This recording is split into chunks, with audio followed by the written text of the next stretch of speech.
This is The Big Breakdown, a long look back at some of the biggest stories we're covering for you at the Hidden Killers podcast and True Crime Today. This is Hidden Killers with Tony Bruschi. Here now, Tony Bruschi.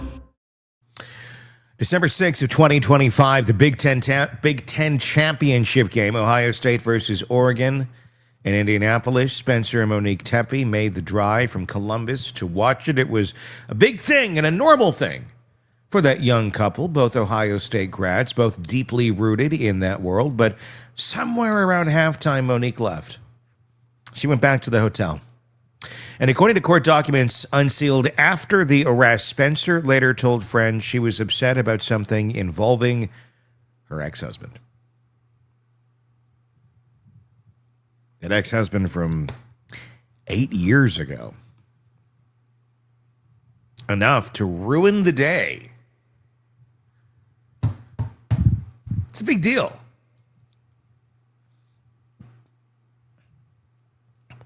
We're also learning that same day, while the Tepes were 180 miles away, surveillance cameras allegedly captured Michael David McKee at their property, the home they built together, the home where their two children slept, the home where 3 weeks later both of them would be found shot to death.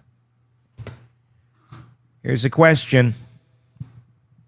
Did Monique know? Did she sense even then that something was closing in? And if she did, why didn't she say anything? Why didn't she call someone?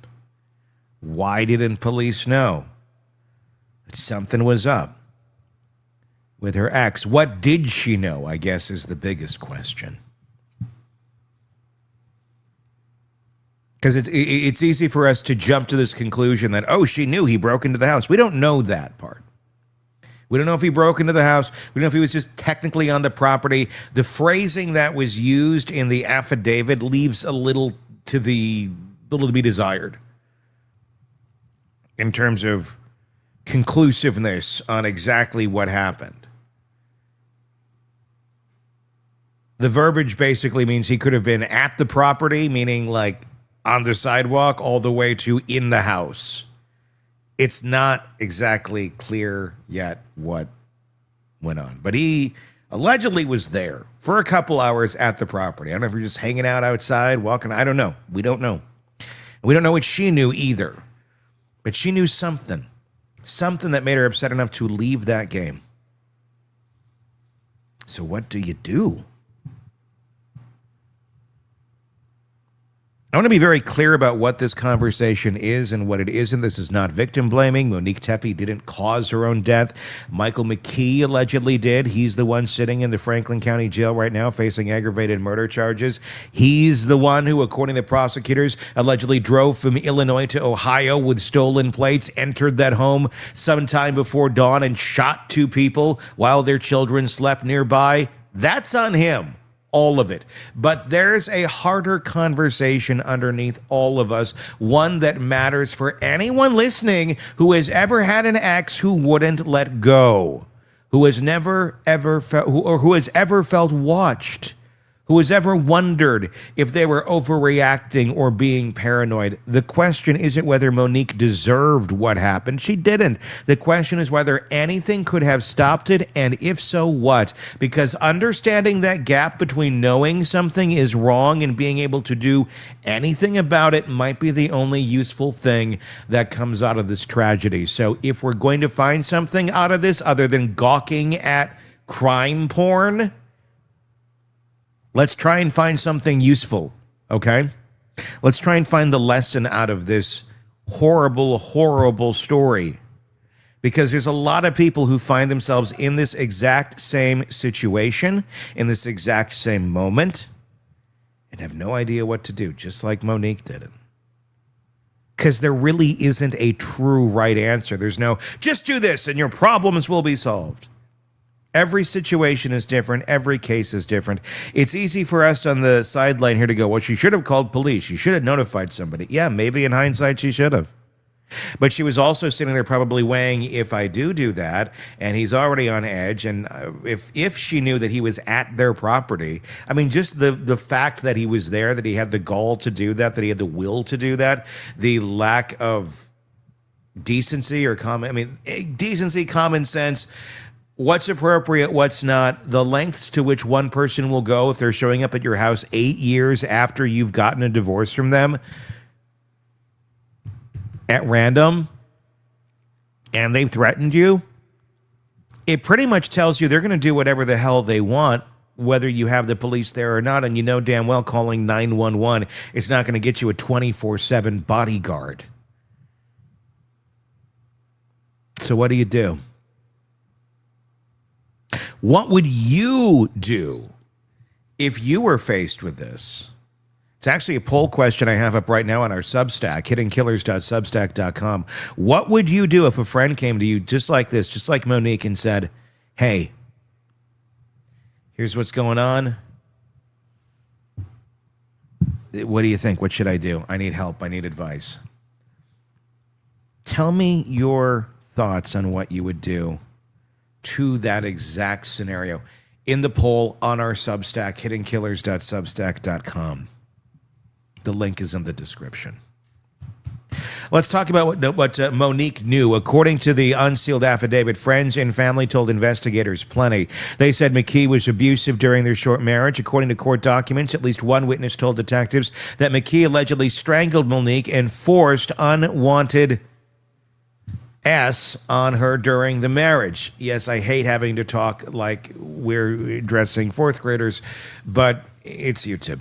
And yeah. That he threatened her life. Not once, not vaguely, but specifically. One witness told detectives that McKee told Monique he could kill her at any time.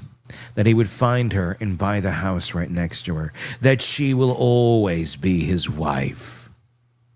See, there's someone who listened to way too many 1980s love songs, which seem to be a lot about stalking the ones you love and showing them their wrongs and why you should be with them after all.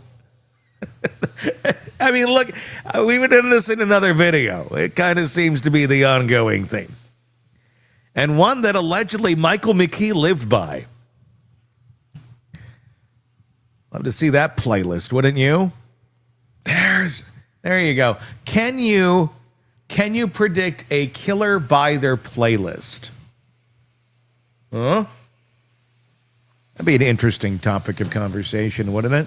These aren't ambiguous statements. These aren't things you misinterpret. This is a man allegedly telling a woman in plain language that he owns her and he can end her life whenever he chooses. And this was years ago, during or shortly after a marriage that lasted roughly 7 months before she filed for divorce in 2017. Monique moved on. She met Spencer. They got married in December of 2020. They had 2 kids. They built a life in Wineland Park, a neighborhood on the north side of Columbus, and by all accounts, they were happy. Spencer was a dentist, well-liked at his practice, involved in mentoring kids through Big Brothers and Big Sisters. Monique had worked at Nationwide, earned her degree from Ohio State, was raising a young family. They were doing all the things you're supposed to do, and according to court documents, Michael McKee allegedly never stopped watching. Investigators found that a silver SUV linked to McKee was captured on surveillance cameras near the Tepe home repeatedly in the weeks before December 30th. At different times, that SUV was displaying stolen Ohio plates and Arizona plates. Detectives traced the vehicle back to addresses associated with McKee, a former home in Rockford, Illinois, and a hospital where he worked. This wasn't a coincidence. This wasn't a one-time drive-by. According to the affidavit, this was quite a pattern that allegedly culminated in murder. So here's where it gets complicated. If Monique saw any of this, if she noticed the SUV, if she sensed she was being followed, December 6th confirmed something she'd been afraid of for years. Why didn't she call the police? Why didn't she file a report? Why didn't she get a protection order? The answer isn't as simple as she should have done more. Because anyone who has actually dealt with stalking or domestic violence knows the system doesn't work the way people think it does. Let's talk about what Ohio law actually requires, all right? Because this is a state-by-state thing. So if you're sitting there in your state going, well, I know somebody who did this over here, and it worked. It ain't that easy. Sorry, it's not. The world goes beyond your bubble. Menacing by stalking under Ohio Revised Code 2903.211 requires that a pattern of conduct that causes mental distress or makes someone believe they're going to be physically harmed. A single incident, even trespassing on someone's property, often doesn't meet that threshold. And we don't know if there was anything else that was going on. And it doesn't actually, well, you said those things to her in their marriage 8 years ago. Yeah, it was 8 years ago. And police aren't going to be getting you that order because he said some things to you 8 years ago during that marriage. It was 8 years ago. Police need documented patterns, multiple incidents, saved communications, witness statements, dates, times, evidence. Now, some may go, oh, that's a long list of stuff. Yeah, it does, but it also prevents people from filing erroneous claims, too, and just putting a restraining order on someone to control them when they've done absolutely nothing wrong, and it's actually being weaponized by someone who wants to control another human being, which happens. So you can't just go make claims against someone without the evidence. There's a reason for it. So imagine Monique had called police on December 6th. My ex-husband was on my property while I was out of town. I saw him on security camera. What happens? Best case, officers take a report. Maybe they try to contact McKee, issue a warning. But without prior documented incidents, without a trail of reports showing escalating behavior, there's no arrest, there's no automatic protection order. There's a piece of paper that says she called, and that's about it. But it's good to have that. It's a starting point. And a first-time report is always going to be just that, a first-time report. You're not going to ever get to actual orders of protection unless you start somewhere. So if you're starting at the 10th attempt, at the 10th time, and I'm not saying she did or didn't, I'm just saying for anyone out there, if it's like the 10th time they're doing it and you're finally reporting it, the police are seeing it as the first time. Unless you can back that up because you just saying out loud, well, he just done it 10 times, great, prove it. If you can't prove it, guess what? There's time one. This isn't rocket science. And it's not anything that one should necessarily expect police to just believe you at your word either, because you're who you are. The law is there to protect everyone. It's there to protect people from stalkers, again, when used correctly. And it only can do so much. Again, it's not a 24/7 bodyguard service you're hiring. If you want that, you can pay for it. And most people can't. Again, it's what makes this situation so cumbersome. It's also there to protect people from nefarious people who are going to weaponize it to kick them out of events, so to speak, to kick them out of places they would already go, to make life just difficult for them just to live and do their job. I've seen this done. I've seen monsters get restraining orders against people in some states that have very lax laws. So they couldn't go to a convention because they worked in the same damn industry. It's insane. I mean, it's insane what people will do with this law. It can be weaponized. I've seen it used many other ways too. But nefarious people will use it to weaponize. And innocent people will use it to protect. The law isn't exactly great at making a distinction between how it's being used or who's using it. And officers don't have all day to learn your TikTok history and figure out exactly where you're coming from on the issue. The piece of paper says this, they're going to go with that. They got 50 other calls after yours. So how that should be adjusted, I don't know. It needs to be utilized first. Again, it's not victim blaming. She may have filed something and we just don't know about it. That is a real possibility too. But you also are facing that very, very harsh reality that if someone is capable of doing this and they're already demonstrating it, in that moment, the last thing you may want to do, and I'm not saying this is the right thing to do, but I'm saying I get where she was coming from, is stir that pot more. Because that person's one stir away from boiling over. The reality is they're going to boil over whether you stir that pot or not. It's more so a matter of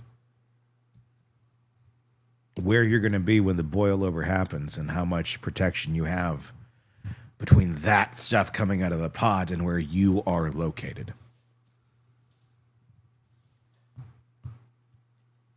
Civil protection orders require a hearing. You have to go to court in most cases, present evidence, explain why you're afraid, and even if you get one, even if a judge signs a document that says this person can't come within 500 feet of you, a piece of paper doesn't stop someone who's already decided to kill you. A protection order is a legal tool. It's not a force field. McKee wasn't some impulsive hothead who might be scared off by a warning. He was a surgeon, a man who'd navigated medical licensing in multiple states, who's completed a vascular surgery fellowship, who knew how to present well in a professional setting. And according to court documents, he also knew how to disappear when he wanted to. Process servers trying to serve him with a malpractice paper couldn't even find him. One affidavit describes going to his Las Vegas residence multiple times with no answer. The TV turned off when they knocked. A neighbor said she didn't know him. He was a ghost when he wanted to be and was pretty good at being one. That's the gap we're talking about. The gap between a woman knowing she's in danger and the system being able to do anything about it. Stalking victims often have to wait until something happens, until there's a physical assault, until there's a break-in, until there's something the system can point to and say, now we can act, and by then the something can be fatal. But it's not just the system. There's psychology involved too, and this is where it gets painful to talk about because it requires acknowledging something most people don't want to admit. Many victims downplay threats. Not because they're naive, but because the alternative is unbearable. You have to live. You have to go on about your life, and if you're sitting there in the corner, huddled up in the fetal position going, oh my God, they're going to get me someday, that's no way to live. But utter and pure ignorance to the risks is also not necessarily the way to go about life. And it doesn't sound like that's how Monique lived. It sounds like Monique was pretty well aware of the risks and was dealing with the world the way she best thought possible. So that's not an indictment on Monique or the way she was handling this. Know that. But I do know folks who do handle situations like this. Excuse me, allergies. But and folks who literally live in both realms. You probably do too. Ones who almost like they're literally right there, one step away, or are living in the fetal position. Letting life pass them by and the world pass them by, living in fear and not trying to take control of their own lives. And then you have ones where there are credible, real threats right there in the ether. And they live without a care. I think there's a healthy medium somewhere in there. But life is never going to be 1,000% And life is never 1,000% just the cakewalk. One would hope it is. But it's really not going to be as long as you have an active stalker or an active threat like that going on about it. And that's reality. It's accepting reality on reality's terms and reacting appropriately. And think about it. To fully accept that your ex-husband, someone you once loved, someone you built a life with, however briefly wants to kill you, that's not a thought most people can hold for very long. So you rationalize. He's just having a hard time. He'll move on eventually. If I ignore it, maybe it stops. You tell yourself the story that lets you keep functioning, keep working, keep raising your kids. Monique had rebuilt her entire life. She had a new husband, a new home, 2 children under 5. Acknowledging that McKee was still a threat meant admitting that her past wasn't really past. That the man she divorced in 2017 was still, 8 years later, allegedly circling her like a shark. That is terrifying to accept. And denial in that context isn't weakness, it's survival. It's the mind processing and protecting itself from a truth that is too heavy to carry. There's also fear of escalation.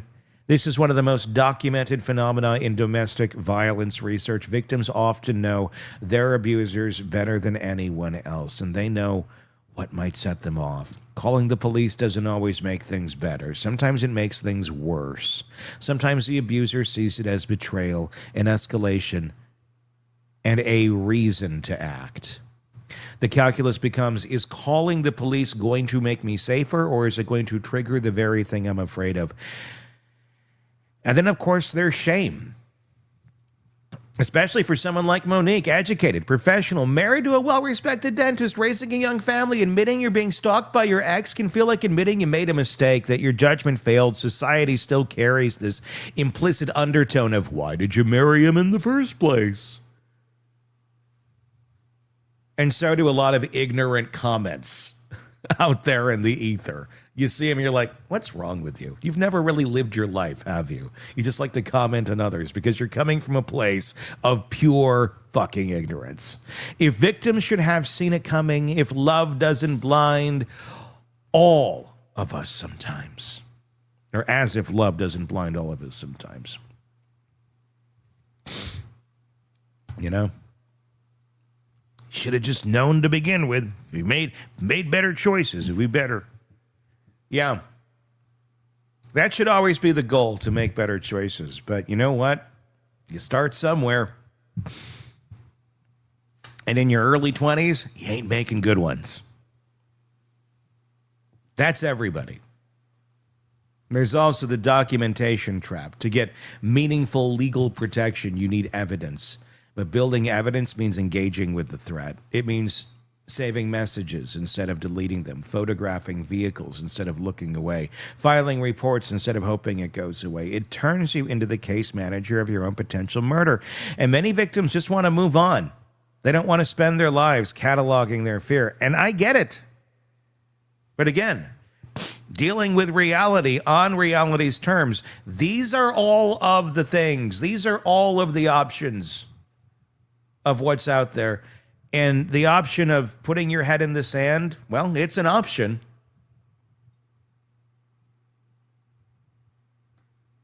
It is an option. And you got kids here too. A 4-year-old, a 1-year-old. Reporting creates more chaos. Police showing up at your door, court dates, testimony, explaining to your children why mommy is scared. The instinct to shield your kids from trauma can override the instinct to protect yourself. You tell yourself you'll deal with it later. You tell yourself it's not that bad yet. And look, in the case of the Tepes, they had every reason to really not feel this on a regular basis, as far as we know. That maybe his head rose out of the sand every now and then, and like whack-a-mole, it's like, okay, or it just kind of goes away, and you're like, oh, it's a weird guy. Maybe he'll move on sometime. You don't think it's going to go this far.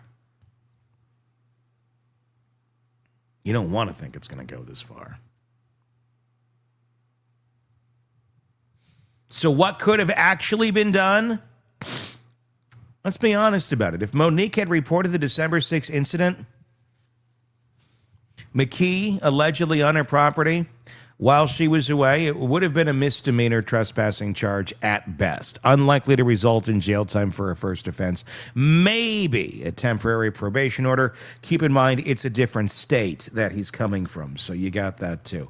But McKee was based in Illinois at the time, possibly Nevada before that. Enforcement across state lines gets complicated fast. A police report would have created a paper trail, yes, but paper trails don't stop people who've already made up their minds. If she had documented the full pattern, every drive-by, every creepy message, every threat friends remember mentioning, again, it very much depends how long ago that was. If it was 8 years ago, it meant nothing. I mean, it meant something then, but it wouldn't mean a lot today. If any of that existed in recent time, there might have been grounds for felony stalking charges. With enough evidence, a court could have issued an anti-stalking order with real teeth, but could have assumes McKee would have complied. And everything in his alleged behavior suggests he wouldn't have. According to the affidavit, McKee allegedly drove from Illinois to Columbus with stolen license plates. His cell phone reportedly showed no activity from December 29th until afternoon on December 30th, consistent with someone who knew how to go dark. He allegedly entered the Tepe home sometime around 4 a.m., shot them both, and drove back. That level of alleged premeditation isn't stopped by restraining orders. That level of obsession isn't deterred by legal paperwork. The harsh truth is sometimes doing everything right isn't enough. The system isn't built to stop someone who has decided calmly and deliberately that they're going to kill. It's built to respond after the fact. It's built to prosecute, not prevent. So let's all stop pretending that it does the latter. It might have actually helped if someone, a friend, a family member, a colleague, had flagged McKee's alleged pattern to law enforcement as a credible escalating threat. If the medical licensing system had caught his pattern of evasion and instability, the way he allegedly dodged process servers, the way his Nevada license expired, the way he bounced between states, if there were protective threat assessment programs that intervened before violence, the way some workplaces and universities have started to develop. But again, what do you do here? He didn't have violence in the workplace. He had alleged malpractice in the workplace, and then he disappeared.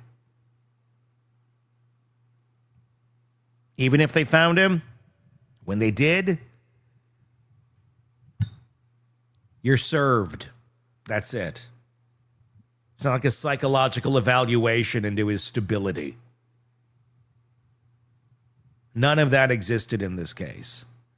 And so we're left with what we have. 2 people dead, 2 children orphaned, a man in custody who allegedly spent 8 years refusing to let go. If you're listening to this and it sounds familiar, if you have an ex who won't let go, if you felt watched, if someone has made threats you've tried to convince yourself weren't serious, I want to speak directly to you for a moment. You're not crazy. You're not overreacting. The voice in your head telling you something is wrong, trust it. You don't need to have enough evidence to reach out for help. You don't need to wait until something happens. Document everything. And don't go, oh, I will. No. I mean, like right now, if you're not already doing it. If you already have that log on your phone that you can easily go to at this exact second, you're not like, oh, maybe I should create that. No. Create it if it isn't there already. Have it ready for you. Put every barrier down that prevents you from doing what you need to do. Documenting the icky shit in your life, the people in your life, the person in your life that needs to be documented. It doesn't feel good. It's like you just kind of want to move on and get on to the next thing. Do it. Document it. Everything. Dates, times, screenshots, photos, witnesses. Even if it feels pointless, even if nothing comes of it immediately, you're building a record that might matter. Tell people, friends, family, coworkers, create a network of people who know what's happening, who can watch for warning signs, who can verify your concerns. You're not just doing that to feel good. I think that's what a lot of people use it for, and they're completely missing the purpose. You're doing that so there's more people who can back you up. It's not so you can just cathartically let it out. It's a nice byproduct of it, but it's junk food unless you actually are using it for a purpose.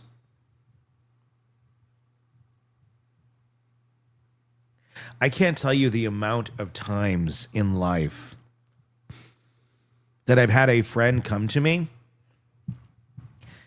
with a story of a partner that was shitty, that was violent, that was, insert string of stuff here. Certainly enough that if true, if that person had documented it, taken that step, could have gotten that person put away, could have prevented what was about to come. And then I ask, okay, you've been documenting stuff, right? Where do you have, you have, that would be on your camera, that would be here, that would be there. There's paths to the documentation, and the answer is always, well, no. You kind of need that. Well, I can say it. Yeah, you can. And it doesn't mean anything unless it's somehow documented with some sort of evidence. At the very least, dates and times and descriptions. That's something. That is something. And it's incredibly powerful because it shows you put the effort in. And courts look for that. They also look for people who are just flailing their arms and going, ah! Those are the folks who are usually part of the chaos, not the ones trying to actively prevent the chaos.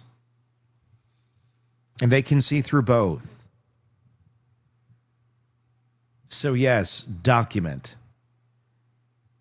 If it's bad, contact a domestic violence advocate before you call police. They know how to navigate the system. They'll actually help.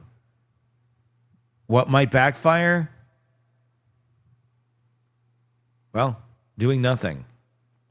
Vary your routine. Stalkers rely on predictability. Make yourself harder to track and trust your instincts over reasonable explanations. If something feels wrong, it is. The National Domestic Violence Hotline is 800-799-7233. It's a starting point. It's not your solution. If you're like, I don't know what to do, start there. Is it going to fix everything? No. But it's a hell of a lot better than doing nothing. And just hoping it goes away. And binging another Netflix show, watching another episode of Dateline going, well, at least it's not that bad. Yeah, that's what they said too, until Dateline called. The Stalking Prevention Awareness and Resource Center has resources online. Your local prosecutor's office has victim advocates who can help you understand your options. The systems won't always protect you, but you're not powerless. And asking for help isn't weakness, it's survival. I keep going back to that December 6th, Monique Tepe sitting in that hotel room in Indianapolis, upset about something. We'll never know exactly what she knew or what she was thinking. Maybe she saw something on a camera notification. Maybe someone told her something. Maybe it was just a feeling. The kind of feeling you get when someone who once hurt you is still out there, still watching, still waiting. We'll never know why she didn't sound the alarm. Maybe she thought she could handle it. Maybe she thought it would go away. Maybe she was tired of being afraid. I just wanted to live her life. Maybe she told herself that it wasn't that bad yet. Or maybe she knew exactly how bad it was and also knew that the system wouldn't save her anyway. The tragedy of this case isn't just that two people are dead, it's that one of them may have seen it coming and still could not escape. Not because she failed, but because the system designed to protect people like her were never built to stop someone like Michael McKee allegedly was. Someone patient, someone calculated, someone who allegedly waited 8 years across multiple states, through new marriage, through 2 children, until he decided it was time. Monique Tepe did a lot of things right. She left, she divorced him, she rebuilt her life, she found someone who loved her, she had children, she moved forward, and it still wasn't enough. That's not her failure.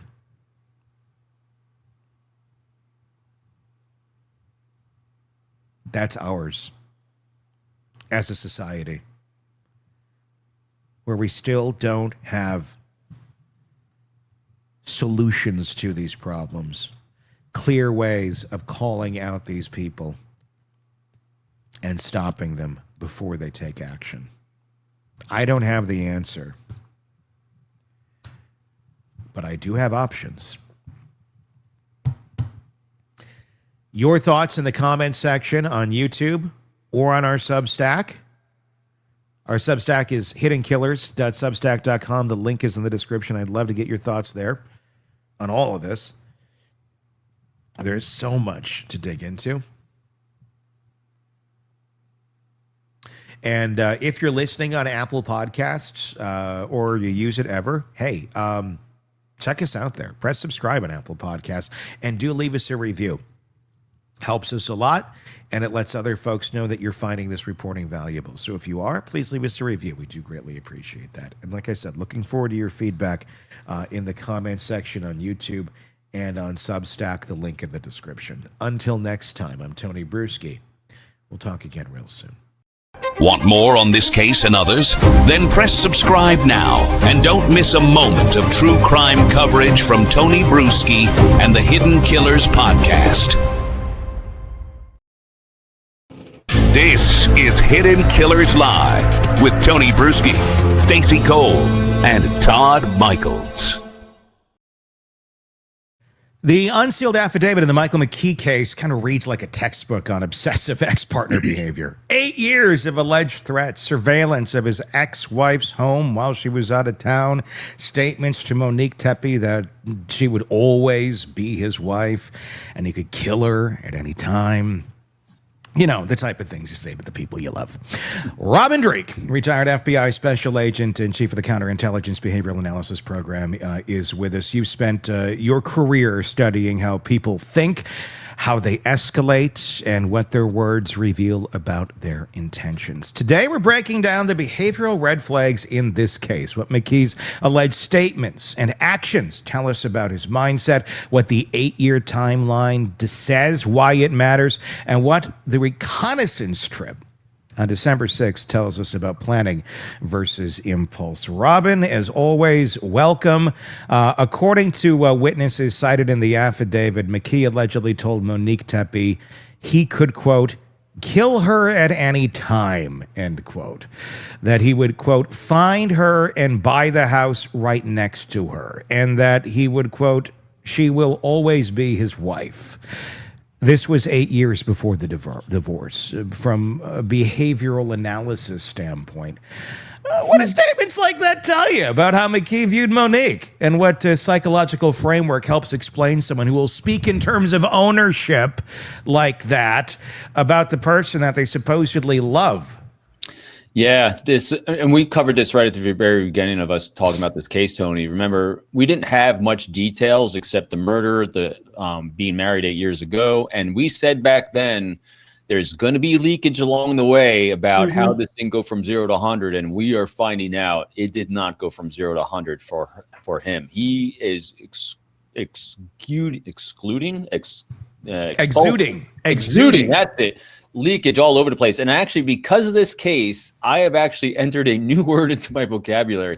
We've said wound collector many, many, many times. Yeah. Now he is what I'm calling an injustice collector.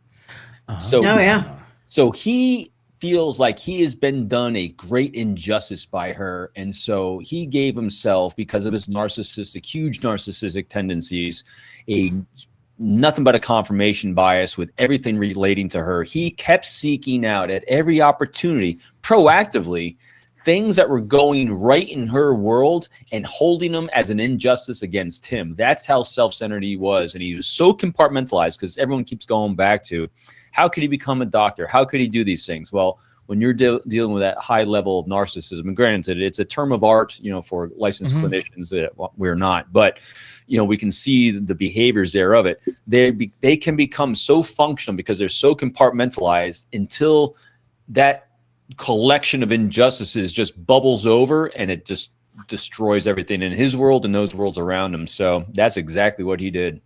I don't remember who said it, but somebody in one of our last broadcasts about this said, I wonder if there's a shrine set up to her. It was me. It was you? I said that. Yeah. I would really put money on the fact that he has an area in his home that is just set up for her. Memorabilia, things that they did together, receipts, so whatever. It's an interesting theory. So let's think about that. I love these things when we think about these things. So a shrine in the sense of idolized and worship, maybe not, maybe yes, maybe no, but a shrine in the sense of a collector of things like you're saying, because they represent the injustices, the wounds, all those things. Very, very much potentially, because he would have had to have done that in order to keep fantasizing about the control he's trying to have. Because if he was to let go, there'd be nothing. But he didn't let go, so there has to be something. But when I think of shrine, I think of someone who wants to worship someone. And you don't kill someone you're worshiping. But you definitely are collecting trinkets and things, kind of like a psychopath does. I mean, a serial killer, they're constantly fantasizing about those people that they've killed because they actually have trophies. And so I would say there's a high probability that there are trophies along there. Well, his behaviors alone are indicating that there probably are. I mean, he was doing extreme things. I mean, isn't it amazing to think about a doctor, a physician at that level that is so broken, doing such stupid shit? It's unbelievable. Yeah. Hey, let me open you up and trust me, I'm a doctor. Yeah. I'm going to go with shoebox. I'm going to go because I know I'm the one who said shrine the other day, and you make good points, Robin. I'm going to go with shoebox, and here's why. Because I'm curious to get your thoughts, and there's a question here too of stuff. Their pictures, their things, and he puts that away somewhere. It's somewhere where he knows where it is. It's like it's a safekeeping, maybe hidey hole-ish, but it's there where he can revisit. Because why keep these things? Why not have it as a shrine? Yeah. Because, and I'm curious if this is what your thoughts are, Robin. Is it because in the back of his screwed up mind, if he did this, he's not been convicted, innocent until proven guilty, blah blah blah. In the back of his mind, he wants her back. If he can control her again, if she can see the errors in her ways of leaving him, and somehow, then he can pull those things back out, and they'll be relevant. They won't be so dark anymore. At some point, they'll be artifacts of what brought them together, and it'll be such a lovely thing to pull. So I don't want to get rid of him, because that would be giving up hope on the possibility that this could actually happen. With Injustice Collector, I'm curious to what your thoughts are. What is the end game with a brain like this? If at the beginning, this constant injustice of she left me, blah, blah, blah, blah, blah, is the thought someday she is going to come around, that someday she's going to see he's the one that would, he's the one who could be such a perfect partner for her. He's the one who could be this to her. He's the one. Is that the goal in a mind like this, or is the goal ultimately, I'm going to kill her? I'm curious. Like, is this a slow build to murder, or is this I'm getting frustrated at some point because she's never come back around in 8 years and has clearly built another life somewhere else? Yeah, I think all those things are correct, in the sense that I'm thinking that it's a slow build. And I think at the very earlier years, it was an attempt to get her back and reclaim her. And I want to be very specific. I don't think he's trying to reclaim her to express his love for her. He's trying to reclaim her to express, this is my property. Remember, but I think that's how he expresses love. I think that's in his mind. But his prison control equals love. Yes, in his mind. I do think, though, he probably reached a tipping point where it went from wanting her back in his life to destroying her, because he can't have her in his life. And so the motivation of all injustice collectors is justice. And so at some point, I would imagine at the final step, what he was looking for would be for her to admit how wrong she was for leaving him, and then him to make her suffer for her choices. And that's exactly what he did. Whether he got his final wish of her saying, "Oh, you're completely right," definitely not. But, because remember, one of the challenges we have when we're trying to do our thought experiments with crazy is that we're not crazy. At least I don't think I am. I'm trying not to be anyway. And so we place a lot of empathy and behaviors that we would do in these situations.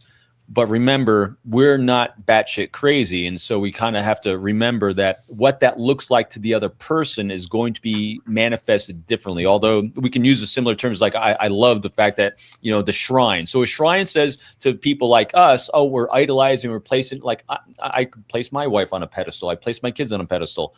And so when you hear shrine, healthy people are saying, oh, we're placing them on a pedestal to be idolized and to worship and to care for. But when his mind, no, like you said, I'm placing this shit in a shoebox and keeping it, because remember, in order for him to be functional, he's got to be highly compartmentalized. In order to be compartmentalized, really, exactly what you said, he's going to take these injustices and the memories of her and compartmentalize it in a box and shove it in a corner that he can then reflect upon. And every time he took that shoebox out, it's building rage. And so every time he's online and seeing a posting, or then traveling to see them, maybe photographing them, who knows what he's doing? He is taking that new injustice and putting it in that shoebox. And finally, when that shoebox became overflowing, it was too much. And he's like, she's never coming back. I got to take her out. Hypothetically, because he's innocent and proven guilty. Why do people do that? I mean, why do people continually seek out what's going to make them feel like shit? Because there's nothing good that's coming of that. It's not like, I mean, if, for example, again, in theory, I mean, who knows what exactly he was doing? We don't know all this yet. I'm sure it's going to be interesting when we find out. But I mean, let's say he's stalking her online, looking at her posts. Maybe he's, been nearby in the past that nobody knows about, taking pictures or whatever. Why seek out what's going to constantly make you feel like shit?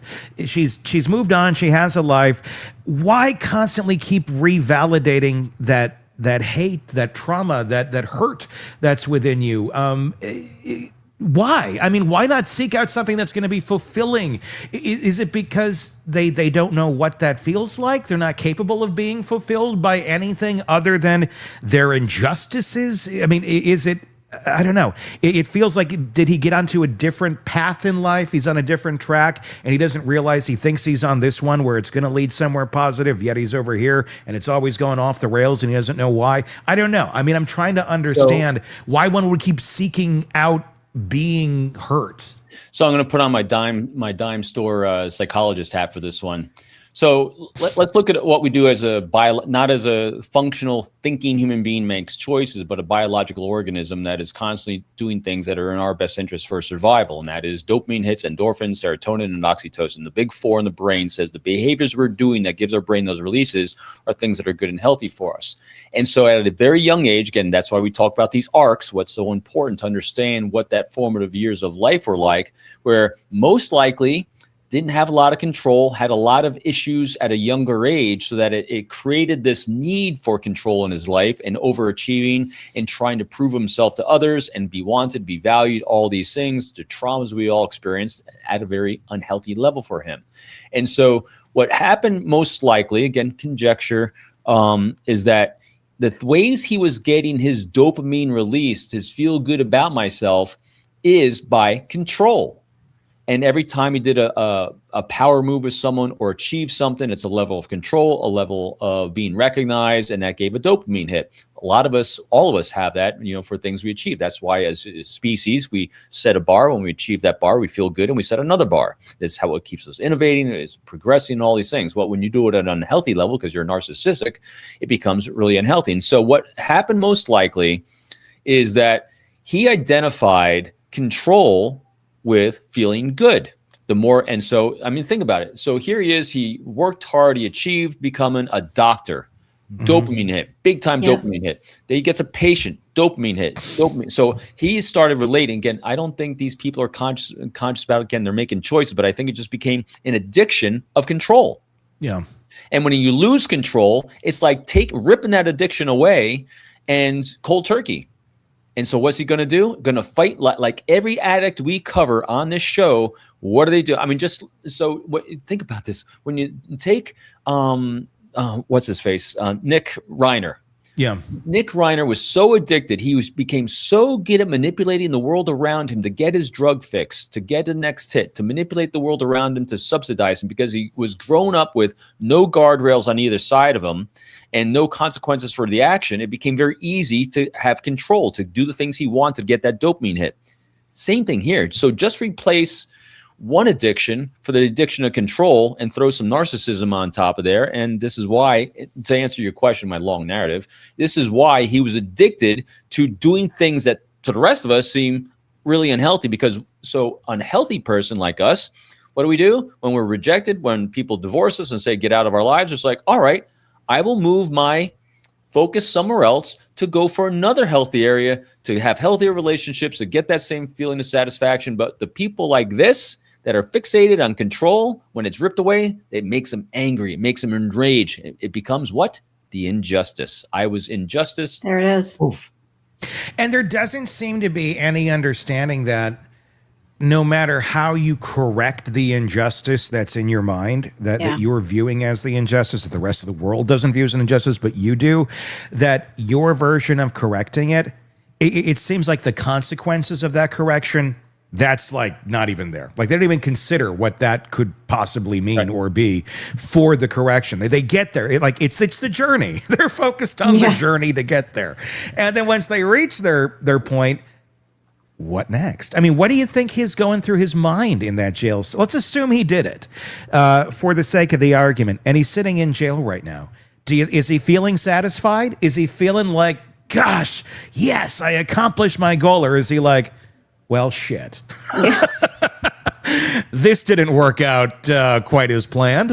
He doesn't strike me as the type of guy, or these types of people have remorse. There's no remorse. He's pissed at himself for getting caught. He's pissed at himself. I'm he's most likely sitting there blaming everyone else, because injustice collectors are wound collectors. And, the other thing that is a constant with every single case, and you can see it here too, what's he lack completely? He might have the high IQ because he got the medical degree. He's a practicing physician, but zero emotional intelligence. Yeah. Because his decision-making process, his emotional regulation, his empathy, his understanding how the perspective of others is, and his knowledge of self, those are the 5 factors in there. Zero. Yeah. Thank God he didn't reproduce, as far as we know. Yeah. Imagine that as a father. Oh my God. Well, and since you guys brought this up, a couple people in our chat section have been talking about the fact that he was adopted. I've seen this in our chat section as well. So I'm wondering, is there any correlation between finding out that your biological parents are not the ones that you've been growing up with to create this monster? And of course, that's going to open it up that, well, not every adopted child turns out like this. No, but could there be a scenario in which, it probably depends on the framing of how it was all done. So it goes to we'll relate it to the world of espionage, as I'll sometimes do. And because not every person that goes through the same situation will have the same response to it, because context for the individual is really paramount. A great example is the great, one of the worst spies in the history of our country was what's his face? I'm blanking on it now. So Aldrich, we'll just use Aldrich Ames as one. That was a CIA one, and we had multiple in the FBI. And so these people, what happened was they felt the great injustice was done to them because they weren't being paid enough by the FBI when they got sent to New York.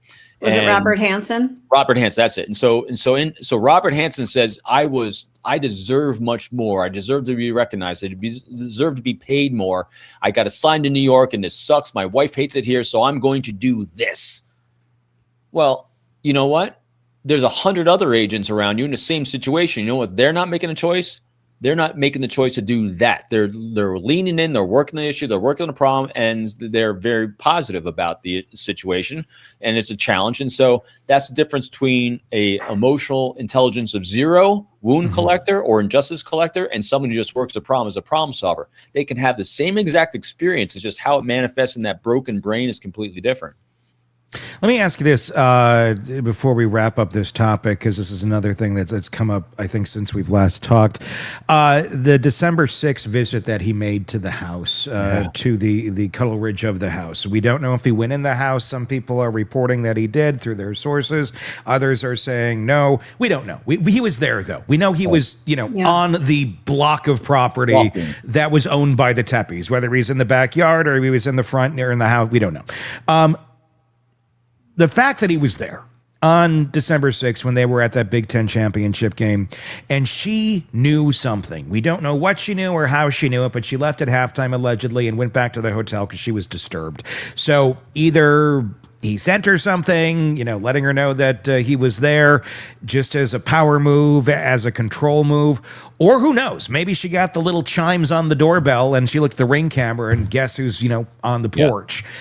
Whatever it may be, do you, without knowing how she found out, so let's just assume he didn't text her or something. Let's assume she found out through a neighbor or something.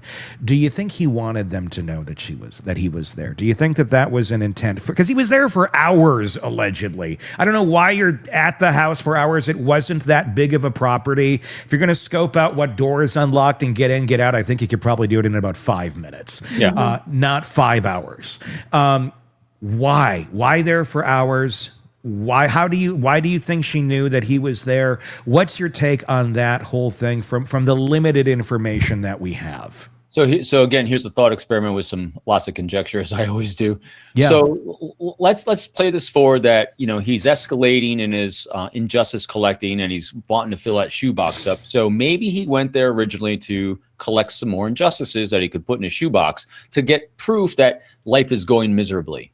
And he shows up and he sees, wow, life isn't as miserable as I thought it was. And so he's now escalating in the moment, maybe, about what I'm going to do next. And then as he's getting more enraged, sees a nice house, maybe sees photos inside if he's peeking through windows of smiling faces, he decides in the moment, or maybe not in the moment, but at some point it's like, I'm going to scare the living shit out of her. And here's how I'm going to do it. I'll do something really subtle, really creepy. I can show her that I was here. I can do this little tinge of a thing. Because remember, he is highly intelligent, just not emotionally intelligent. And so his ability to scare the living bejesus out of her because he studied her obsessively so long is really, really good.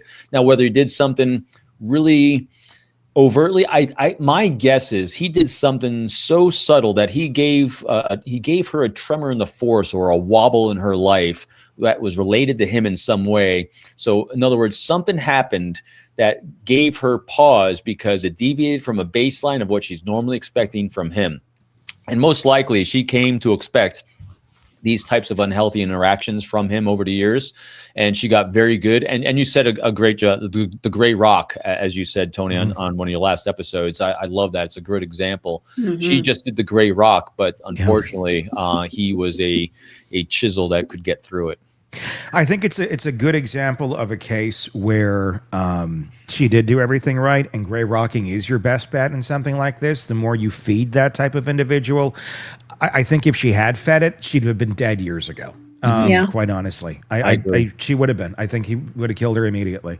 The fact that it lasted this long is very interesting, and it says something about his patience and his will, and an unhealthy will, that he was able to keep this up in his brain for that long.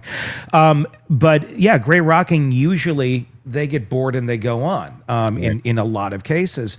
But this is a case where it doesn't. And for the folks out there who may have this going on, who are gray rocking it, and it seems no matter how much you ignore it, giving in and giving attention is not the answer. At another point, you then have to just start looking at, okay, what can I do to protect myself? Because you can't assume the police are not your bodyguards as much as you'd like them to be, as much as it should be, where they should come. Fuck it, they're not going to. I mean, they have other things to do. So yes, you can call 911. They'll get there, but it might be too late. So it's more so a lesson in self-preservation. And I don't know what else she could have done. This is not in any way shaming her. No, but it is a lesson in, if you do have someone like this in your world and you're aware of it, which it seems that they did, you better damn well make sure those doors are locked at night. You better make sure you got enough camera, everything. There are speed bumps you can put into place that may deter somebody if they don't want to be caught. But look, if they don't care if they get caught and they're so hell-bent, there's not much that's going to stop them other than you, and you are your last line of defense. Again, you're your last line of defense. What are you going to do in the middle of the night when somebody shows up at your house and they're in your room? Pretty much game over by then. Unless you have a knife by your bedside. Well, and you're going to get stabbed by that than yourself. Unless you know how to use it. Well, yeah, unless he gets to it and overpowers you. I mean, there's just so many ways that this could go wrong that it's be prepared in ways that make sense that you can handle against somebody. And that's the scary part of this. Because I think a lot of people want to go down the road of, well, I reported it, the police, great. You are still your last line of defense. So, yeah, you got to be prepared. Because, you can put as many restraining orders on someone as you can or as you want, but it's not going to do anything to someone that's hell-bent to take you out. Yeah. And I hate saying this, but it's really just it's going to take time, energy, and resources to really protect yourself. And it's unfair, it's unjust that you have to do that. But unfortunately, when you have super crazy in your life, you really don't have a choice if you want to live. I mean, correct. And now granted, it's not to paranoid everyone, but the best thing you can really do in these situations is as soon as you start seeing the red flags, and I want to really make sure that people recognize, and we've said it before, one of the recommendations I always recommend is start writing things down, start journaling them so you can start recognizing tempo for yourself from an outside optic. In other words, write down every contact or every suspicion. Here's the key. Every suspicion of a contact that there is, like something is moved, something's changed. It looks like someone might be sending a message. Anything you have, just document it, write it down. And most importantly, put the date of it down. And then over a period of time, like a month or 2 months, and then over even longer period of time, and see, it takes time, energy, and your brain's focused on it. And they're taking up gray space. It's not fair, but it is survival, unfortunately.